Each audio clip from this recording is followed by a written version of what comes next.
फूलनगर गांव में रहने वाला एक गरीब किसान अपने घर के बाहर बैठा हुआ था।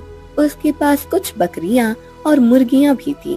उसने अपने बेटे गोपाल से कहा, गोपाल, मैं खेत जा रहा हूँ। इस बार भी फसल अच्छी नहीं आई है, पर देखता हूँ जितना है उसमें कुछ हो सके। तुम बकरियों को चराने वन में जाओ, वन में अच्छी ताजी घास मिलती है।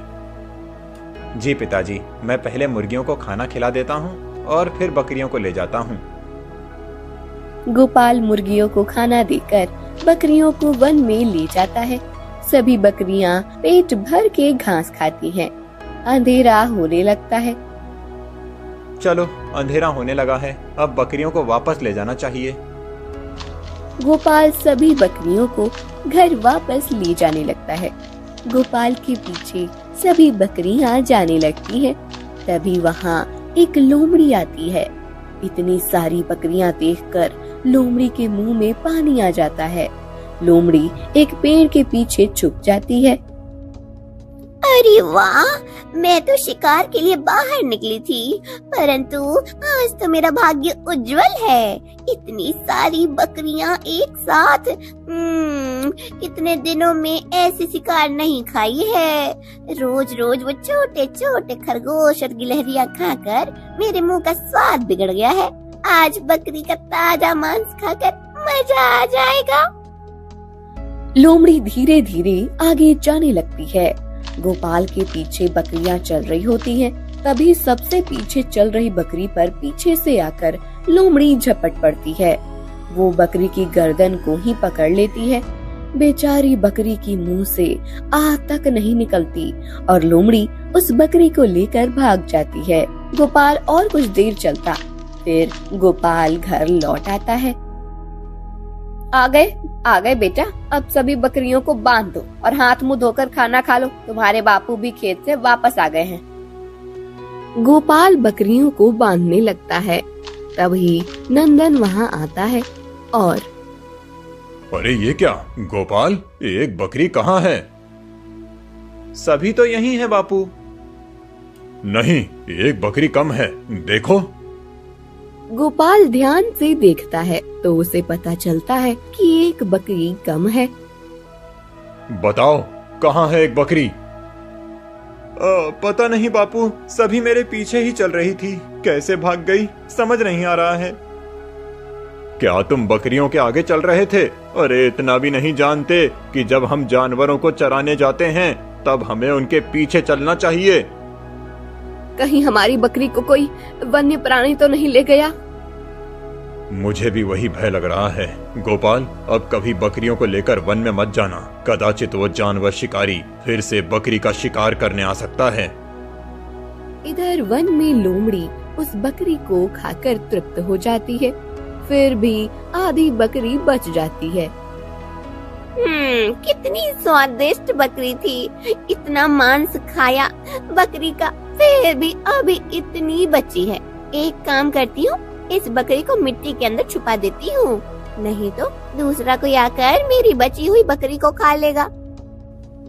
फिर लोमड़ी मिट्टी में गड्ढा खोदकर बची हुई बकरी को छुपा देती है। 2 दिनों के बाद लोमड़ी बची हुई बकरी भी खत्म कर देती है। फिर कुछ दिनों तक लोमड़ी को खाना नहीं मिलता। एक दिन, बहुत दिन हो गए हैं, कोई शिकार नहीं मिली है। मुझे तो लगता है कि अब मुझे उस बकरी की खुशबू को सूंघकर उसके बारे में पता लगाना चाहिए। लोमड़ी बकरी की गंध सूंघते हुए किसान नंदन के घर तक आकर पहुंच जाती है। वो वहीं रुककर रात होने का इंतजार करने लगती है। रात होने के बाद किसान का परिवार सो जाता है। बकरियों को आंगन में बांधकर रखा हुआ था। ये देखकर लोमड़ी झट से आती है और एक बकरी को पकड़कर वन में भाग जाती है। अगले दिन नंदन देखता है कि जहाँ पर बकरी बंधी थी वहाँ सिर्फ एक रस्सी है। गोपाल, राधा, देखो, एक बकरी चली गई, कुछ मुर्गियां भी गायब हैं। ये क्या कह रहे हैं आप? बकरी कहाँ चली जाएगी? उसे तो बांध कर रखा था। हाँ, परंतु अब देखो, यहाँ सिर्फ रस्सी है। मुझे तो लगता है कि कोई बकरी को उठाकर ले गया है। पर ऐसा कौन कर सकता है? गोपाल और नंदन बकरी को ढूंढने लगते हैं, परंतु उन्हें बकरी कहीं नहीं मिलती। ऐसे ही अब हर 2 दिनों के बाद लोमड़ी आकर एक एक बकरी को ले जाने लगती है। एक दिन गोपाल लोमड़ी के पंजों के निशान देख लेता है। बापू देखिए, लोमड़ी के पंजों के निशान। नंदन और राधा बाहर आकर देखते हैं, तब उन्हें बकरियों के गायब होने का कारण समझ आता है। मुझे जिसका भय था वही हुआ है। उस दिन वन में बकरी को उस लोमड़ी ने ही पकड़ा होगा और उसका शिकार किया होगा। अब उसे बकरी के मांस का स्वाद अच्छा लगने लगा है, इसीलिए वो एक एक करके हमारी बकरियां ले जा रही है। लगता है वो बकरी के साथ मुर्गी भी ले गई है। उस लोमड़ी का कुछ करना चाहिए, नहीं तो हमारी सारी बकरियां मार डालेगी। कितने जतन से हमने इन बकरियों को बड़ा किया है। हाँ, जब खेती से हमें ज्यादा धन नहीं प्राप्त होता तब उन्हीं बकरियों का दूध बेचकर हम धन कमाते हैं। मुर्गियों के अंडे से भी अच्छी कीमत मिलती है। तभी वहाँ धनीराम सेठ आते हैं।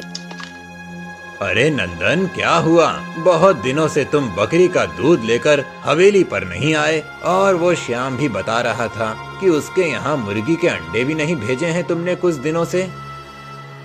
अरे धनीराम सेठ, अब क्या बताऊं आपको। अभी हम वही बात कर रहे थे। एक लोमड़ी आकर बकरी या मुर्गी को ले जाती है। कितने प्रयास किए पर वो शिकार करती ही है, इसीलिए मैं दूध और अंडे नहीं दे पा रहा हूँ। अच्छा, ऐसी बात है। देखो भाई, जल्दी ही उस लोमड़ी का कुछ बंदोबस्त करो। तुम्हें तो पता है कि मेरे बेटे की सेहत के लिए वैद्य जी ने बकरी का दूध पीने को कहा है, और गांव में तुम्हारे सिवा किसी के पास बकरियां नहीं हैं।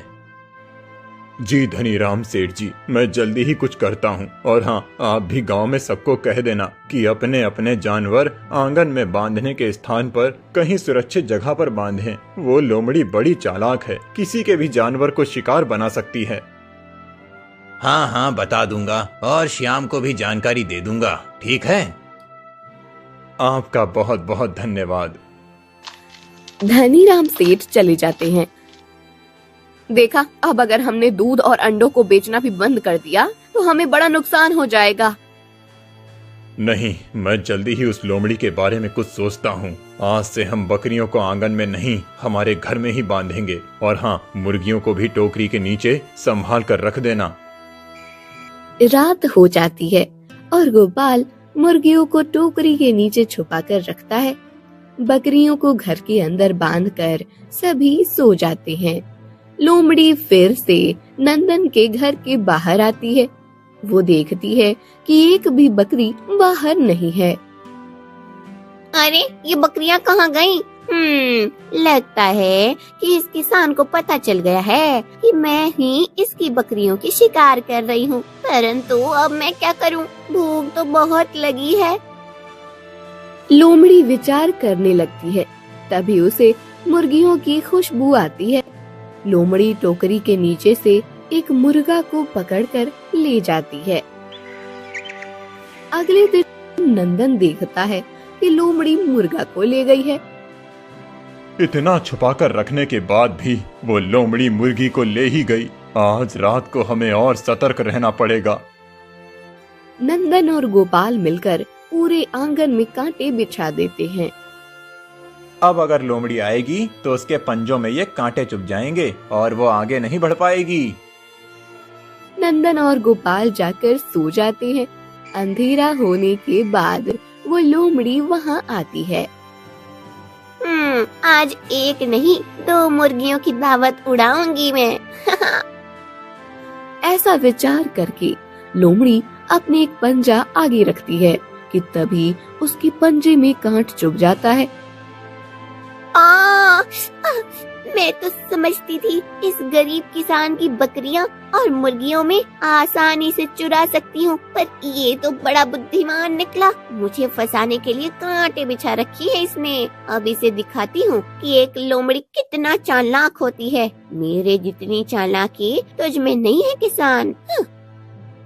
फिर लोमड़ी किसान के घर से थोड़ी दूर जाती है। अपने पंजों से जमीन में एक बड़ी सुरंग खोदकर किसान के घर के नीचे से मुर्गियों की टोकरी तक पहुंचती है। मुर्गी को पकड़कर सुरंग के मार्ग से वन में चली जाती है। रोज लोमड़ी ऐसे ही सुरंग के मार्ग से आती और मुर्गी को खा लेती है। एक दिन, गोपाल, कल से खेती का काम शुरू हो जाएगा, इसीलिए तुम्हें अब मेरे साथ खेतों में आना है। तुम्हारी माँ भी हमारे साथ आएगी। हाँ बापू, तीनों मिलकर काम करेंगे तो हमारी फसल अच्छी आ जाएगी। नंदन, गोपाल और राधा तीनों भी अब दिन भर खेत में काम करने लगते हैं। एक दिन उन्हें काम करते करते रात हो जाती है। लोमड़ी सुरंग से होकर किसान के घर तक आती है। तब वो देखती है कि घर में कोई नहीं है। अरे वाह, लगता है आज किसान अभी तक लौट कर घर नहीं आया है। आज तो मैं बकरी को ही खाऊंगी। ऐसा कहकर जैसे ही लोमड़ी बकरी को पकड़कर वन में ले जाती है, कई दिनों तक बकरी और मुर्गियों को खाने के कारण से लोमड़ी एकदम तगड़ी बन गई थी। उसके शरीर का आकार बहुत बढ़ गया था। घर आने के बाद नंदन ने देखा कि लोमड़ी ने आज फिर बकरी का शिकार किया है। ये लोमड़ी तो बहुत चालाक है। मुर्गियों को छुपा कर रखा, बकरियों को घर के अंदर बांध कर रखा। यहाँ तक कि उस लोमड़ी को फंसाने के लिए पूरे आंगन में कांटे बिछाए, फिर भी ये सुरंग बनाकर आने लगी है। अब हम इस लोमड़ी का क्या करें? हमारे पास तो कोई शस्त्र भी नहीं है।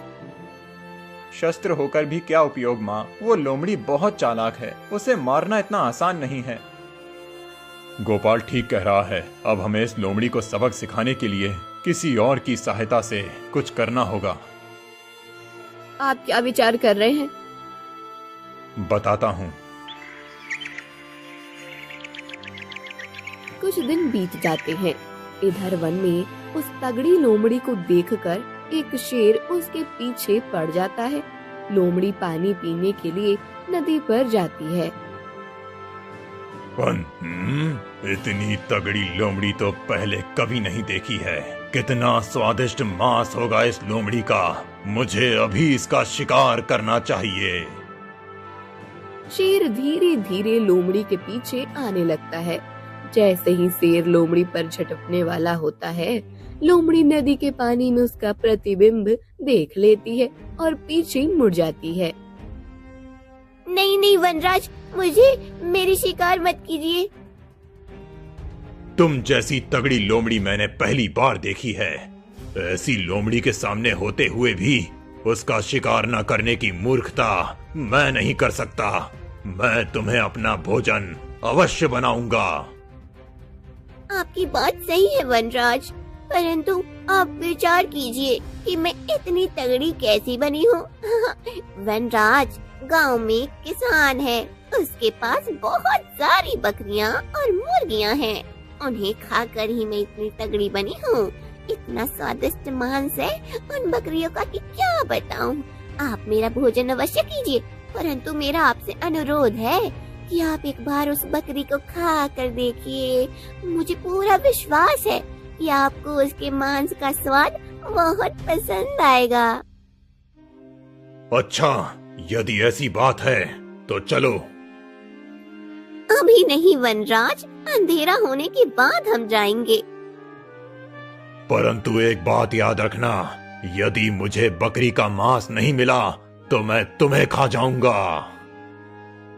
लोमड़ी और शेर अंधेरा होने का इंतजार करने लगते हैं। लोमड़ी को लग रहा होता है कि उसने कितनी आसानी से शेर को मूर्ख बनाया है। इधर नंदन अपने एक कुम्हार दोस्त से आकर मिलता है। अरे नंदन, तुम कितने दिनों के बाद आए हो? हाँ, अब क्या कहूँ, तुम्हारी सहायता की आवश्यकता है। हाँ बताओ, क्या हुआ? मुझे जितनी हो सके उतनी जल्दी मिट्टी की बनी कुछ बकरियां चाहिए। अरे ये क्या कह रहे हो? मिट्टी की बकरियां? तुम्हारे पास तो इतनी बकरियां हैं, फिर ये मिट्टी की बकरियां क्यों? अरे एक चालाक लोमड़ी ने बड़ी समस्या खड़ी कर दी है। रोज आकर कभी बकरी तो कभी मुर्गी चुरा कर ले जाती है। अब मुझे उसे सबक सिखाना है, इसीलिए मुझे मिट्टी की बकरियां बनाकर दे दो। ठीक है। भोला नंदन को मिट्टी की बकरियां बनाकर देता है। नंदन उन बकरियों को आंगन में बांध देता है। रात हो जाने के बाद नंदन, राधा और गोपाल घर के अंदर छुपकर देखने लगते हैं। कुछ देर के बाद लोमड़ी आती है और उसके पीछे शेर भी आता है। इतने सारे बकरियों को देखकर शेर जोर से दहाड़ता है। अरे अरे वनराज, ये आप क्या कर रहे हैं? आपकी दहाड़ की आवाज अगर गांव वालों ने सुन ली तो वो सतर्क हो जाएंगे। आप शांत रहिए, मैं जाकर बकरी को पकड़कर लाती हूँ। तब तक आप मेरी यही प्रतीक्षा कीजिए। लोमड़ी धीरे से आंगन में आती है। अरे वाह, उस शेर को तो मैंने कितनी आसानी से मूर्ख बनाया है। बड़ा वन का राजा बना घूमता है। अब एक बकरी उसे दे दूंगी और एक मैं खाऊंगी। एक बार उसे बकरी दे दूंगी, फिर वो मेरा कुछ नहीं बिगाड़ेगा। लोमड़ी एक बकरी के पास आकर उस पर झपट पड़ती है, पर जैसे ही वो अपने दांतों से उस बकरी को पकड़ती है, उसके दांत टूट जाते हैं और उसके मुंह से खून बहने लगता है। अरे ये क्या? ये तो मिट्टी की बनी बकरी है।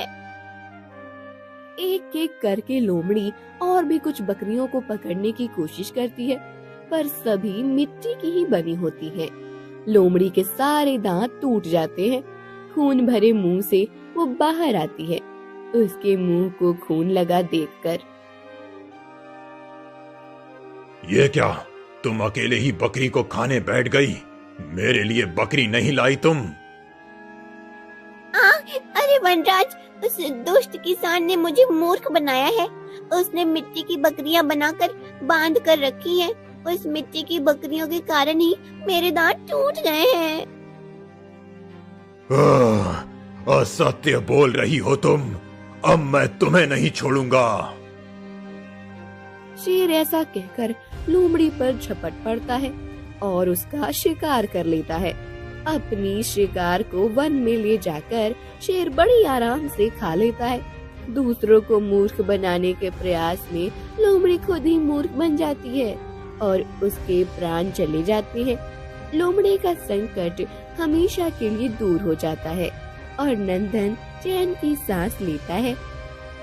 सुंदरपुर के महाराज कीर्तिसेन के प्रजा पर अत्याचार की कीर्ति दूर तक फैली हुई थी। महाराज कीर्तिसेन अपनी प्रजा के बल पर राज्य की नहीं, केवल खुद की उन्नति कर रहे थे। एक दिन, महामंत्री, इस बार प्रजा से कर प्राप्त नहीं हुआ है। आम तौर पर तो हर 3 महीने के बाद प्रजा कर दे देती है।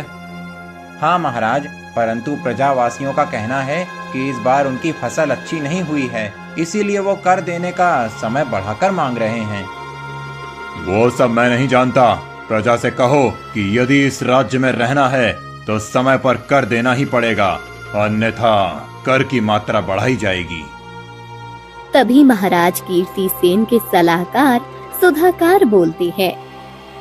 महाराज, इस समय प्रजा का कर बढ़ाना उचित नहीं है।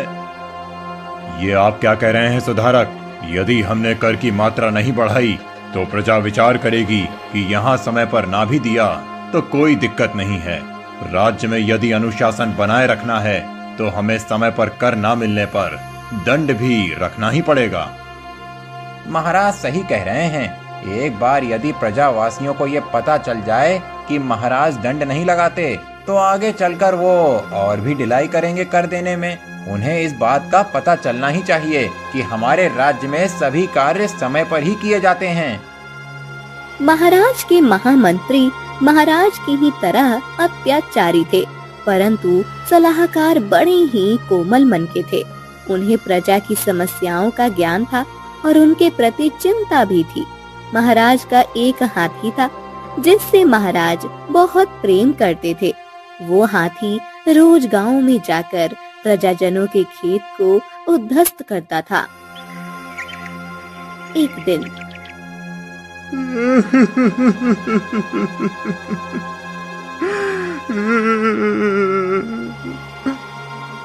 अरे क्या हुआ हरिया भैया, ऐसे रो क्यों रहे हो?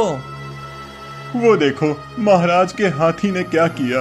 अरे इस बार पहले ही फसल अच्छी नहीं आई थी और ऊपर से इस हाथी ने खेत में जाकर उस फसल को कुचल भी दिया। ये महाराज का हाथी हमेशा सबको दिक्कत ही देता है।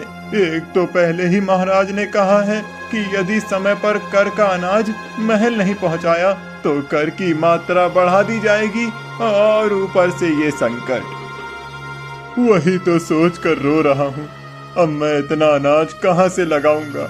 गांव में किसी की भी फसल अच्छी नहीं हुई है, जिनकी हुई है उनके खेत में ये हाथी जाकर फसल खा लेता है या तो कुचल देता है। किसान करे भी तो क्या करे। महाराज इस हाथी से बहुत प्रेम करते हैं, इसीलिए उसे दंडित भी नहीं करते। उल्टा अगर उसकी शिकायत लेकर महाराज के पास जाते हैं तो हमें ही सुनाकर भगा देते हैं।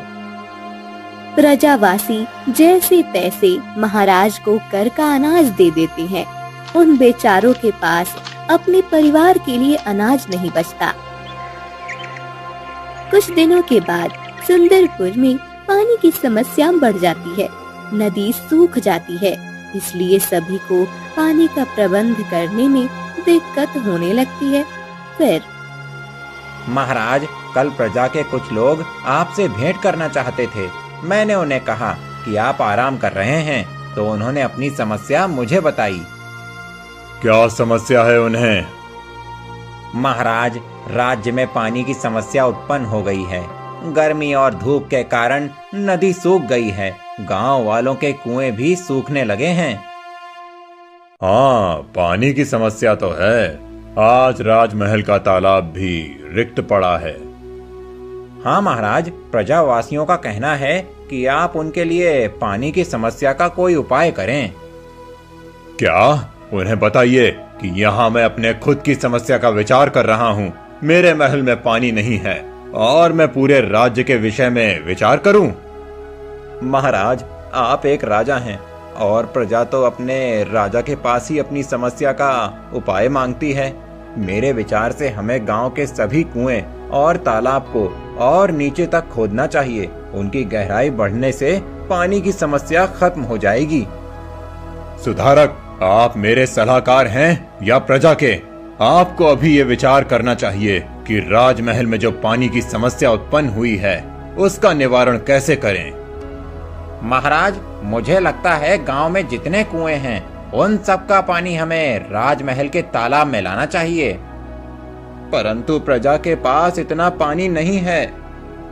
राज्य के प्रमुख सलाहकार सुधारक जी, महाराज राज्य के प्रथम नागरिक होते हैं, उनका अधिकार सबसे अधिक है। महाराज की पानी की समस्या समाप्त होना अति आवश्यक है। एक बार महाराज की समस्या का अंत हो जाए, उसके बाद महाराज प्रजा के बारे में विचार करेंगे। महामंत्री की बात सुधाकर को अच्छी नहीं लगती, परंतु महामंत्री और बाकी मंत्रीगण भी महाराज के निकटवर्तीय थे और महाराज की हाँ में हाँ मिलाते थे। महाराज के आदेश पर पूरे राज्य में घोषणा की जाती है कि राज्य का सारा पानी राजमहल के तालाब में डाल दे। ये क्या? ये कैसी घोषणा की है महाराज ने? हम सारा पानी महाराज के महल के तालाब में डाल दें? देखो तो विमला काकी, यहाँ राज्य में पानी की इतनी समस्या हो गई है और महाराज तो केवल अपनी व्यक्तिगत समस्या के बारे में विचार कर रहे हैं। अरे, हमारा राजा तो पहले से ही अत्याचारी है, उससे हम और क्या अपेक्षा कर सकते हैं? पर अब हम क्या करें? यदि हमने सारा पानी राजमहल पहुँचा दिया तो हमारे पास क्या बचेगा? हम अपने परिवार की प्यास कैसे बुझाएंगे? और यदि हमने उन्हें पानी नहीं दिया तो राजा के सैनिक हमें कोड़े मारेंगे और हमें और परेशान करेंगे। प्रजा महाराज कीर्तिसेन के महल में जाकर पानी देने लगती है। गांव वालों को खुद के लिए पानी नहीं था, फिर भी राजा की मार से बचने के लिए बेचारे प्रजावासी पानी की किल्लत झेल रहे थे। महाराज कीर्तिसेन के सैनिक पूरे राज्य में घूमकर सब पर नजर रख रहे थे कि कहीं कोई प्रजाजन पानी खुद के लिए तो नहीं रख रहा है। एक दिन एक बुढ़ा आदमी नदी के एक घड़ा पानी भरकर लाता है और खुद के घर में रख देता है। सैनिक ये देखता है और ए बूढ़े, वो पानी का घड़ा महाराज का है, उन्हें दे दो। मैं बूढ़ा हो गया हूँ, मुझ पर तो थोड़ी दया दिखाओ। बाकी के सभी प्रजाजन तो महाराज को पानी दे ही रहे हैं, इस एक घड़े से उनका क्या होगा, मेरे लिए रहने दो। नहीं, महाराज का आदेश है कि राज्य में जितना भी पानी है वो सारा राजमहल जाएगा। सैनिक बुढ़े का पानी वाला घड़ा उठाता है और बुढ़े को पकड़कर राजमहल ले जाता है। महाराज, ये बूढ़ा पानी का ये घड़ा अपने पास छुपा कर रख रहा था। क्या? ये तो हमारे आदेश की अवहेलना है। तुमने ये घड़ा राजमहल के लिए क्यों नहीं दिया? महाराज, मेरे पास एक ही घड़ा पानी है। मैं बार बार नदी पर जाकर पानी भरकर नहीं ला पाता, इसीलिए मैंने अपनी प्यास बुझाने के लिए रखा है। क्या? अपनी प्यास बुझाने के लिए? तुम्हें राज्य में महाराज की कोई चिंता नहीं है? महाराज के आदेश का भी सम्मान नहीं किया है तुमने? महाराज, आपके पास तो पूरे गांव का पानी आता है, इस एक घड़े से आपका क्या होगा महाराज? ये बात भी सत्य है। ऐसा कहकर महाराज कीर्तिसेन सैनिक के हाथ से वो घड़ा ले लेते हैं और उस घड़े को जमीन पर पटक देते हैं। महाराज, ये क्या किया आपने? तुम्ही ने तो कहा था कि एक घड़े पानी से आपका क्या होगा, इसीलिए मैंने वो पानी बहा दिया। यदि मेरे पास पानी नहीं तो राज्य में किसी को भी पानी लेने का अधिकार नहीं है। महाराज कीर्तिसेन सैनिकों को आदेश देते हैं कि बुढ़े को बंदी बनाकर कारागार में डाल दे। ये बात राज्य में फैल जाती है।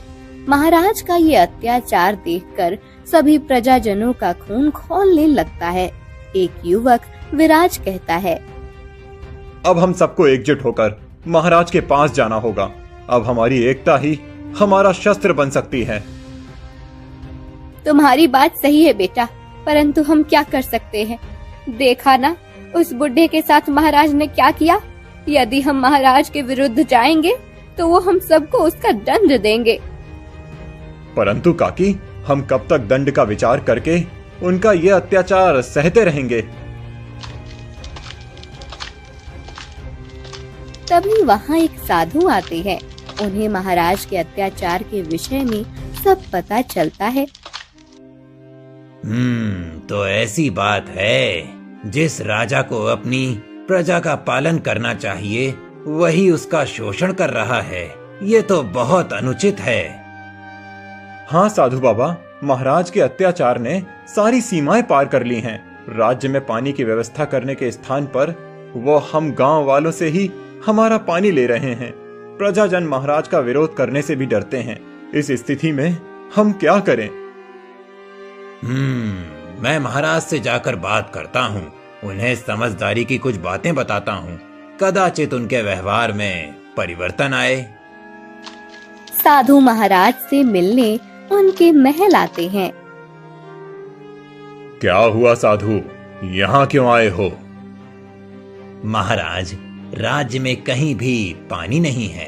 प्रजाजनों का पानी के बिना हाल बेहाल हो गया है। आपको नहीं लगता कि ऐसे में आपका ये आदेश प्रजा के लिए अनुचित है? उचित और अनुचित का ज्ञान अब तुम मुझे दोगे साधु? तुम एक सामान्य साधु होकर मुझ जैसे शक्तिशाली राजा को सीख दे रहे हो? महाराज, आप इस राज्य के महाराज हैं। राजा अपने राज्य का पालन करता होता है। आपको पिता के स्थान पर रहकर सबकी समस्या दूर करनी चाहिए, परंतु आप तो उनके ही प्राणों का ही संकट बने हैं। साधु की ये बात सुनकर महाराज कीर्तिसेन गुस्से से आग बबूला हो जाते हैं। वो साधु को मारने के लिए अपनी तलवार निकालते हैं। वो जैसे ही तलवार लेकर साधु के पास आने लगते हैं, महाराज रुक जाइए। साधु महाराज की हत्या करके ब्रह्म हत्या का पाप सर पर मत लीजिए। क्षमा कर दीजिए साधु बाबा को, क्षमा कर दीजिए। सुधाकर के रोकने के बाद कीर्तिसेन रुक जाता है और साधु बाबा को बंदी बना लेते हैं। जब ये बात विराज और बाकी सबको पता चलती है तो बस अब बहुत हो गया उस दुष्ट राजा का अत्याचार। साधु बाबा को बंदी बनाने का पाप किया है उन्होंने। इतने दिनों से हमने उनके अत्याचारों को सहा है, पर अब नहीं। यदि आज हमने उनका विरोध नहीं किया तो फिर कभी नहीं कर पाएंगे। विराज राजमहल में आ जाता है। सभी प्रजाजन भी उसके पीछे राजमहल में आते हैं। दुष्ट महाराज कीर्तिसेन, आपको इस सिंहासन पर बैठने का कोई अधिकार नहीं है। प्रजा का खून चूस कर आपका मन नहीं भरा, जो आज साधु बाबा को बंदी बना लिया है आपने। तुम्हारा इतना दुस्साहस, मेरे महल में आकर मेरे विरुद्ध ऐसे शब्दों का उपयोग कर रहे हो तुम। मुझे आपने ही विवश किया है महाराज। आपके अत्याचार अब अपराध बन गए हैं और किसी को तो आपको अपने अपराधों का स्मरण कराना आवश्यक था। अपराध तो तुमने किया है, मुझसे अपशब्द बोलने का, और इसका दंड है मृत्यु दंड। मैं स्वयं तुम्हें मृत्यु दूंगा। नहीं दे सकते महाराज, आप किसी भी निर्दोष को मृत्यु दंड नहीं दे सकते। यह राजधर्म के विपरीत है। मैंने केवल आपको आपके अपराधों का स्मरण कराया है, इसमें मेरा कोई दोष नहीं है। यदि आपने मुझे मृत्यु दंड दिया तो बाकी की प्रजा आपका विरोध करेगी। कितने लोगों को मृत्यु दंड देंगे आप? महाराज, मेरी आपसे विनती है कि आप बूढ़े बाबा और साधु को मुक्त कर दीजिए और प्रजा का कर कम करके उनकी सभी समस्याओं का निवारण कर दीजिए। अवश्य, परंतु उसके लिए मेरी एक शर्त है। यदि तुमने मुझे मल युद्ध में हरा दिया तो मैं तुम्हारी बात मानूंगा, और यदि मैं विजयी हो गया तो प्रजाजनों को दोगुना कर देना पड़ेगा। ठीक है महाराज। विराज तो महाराज की बात मान लेता है, परंतु प्रजाजन चिंता में पड़ जाते हैं कि यदि विराज हार गया तो उन्हें दुगना कर देना पड़ेगा। राजा और विराज का मल्ल युद्ध शुरू हो जाता है। दोनों कुश्ती के अखाड़े में पहुंच जाते हैं और कुश्ती शुरू करते हैं। कीर्तिसेन को लग रहा था कि वो विराज को यही मार देगा, परंतु विराज ऐसे दांव खेलता है कि महाराज कीर्तिसेन को जोर जोर से पटकने लगता है।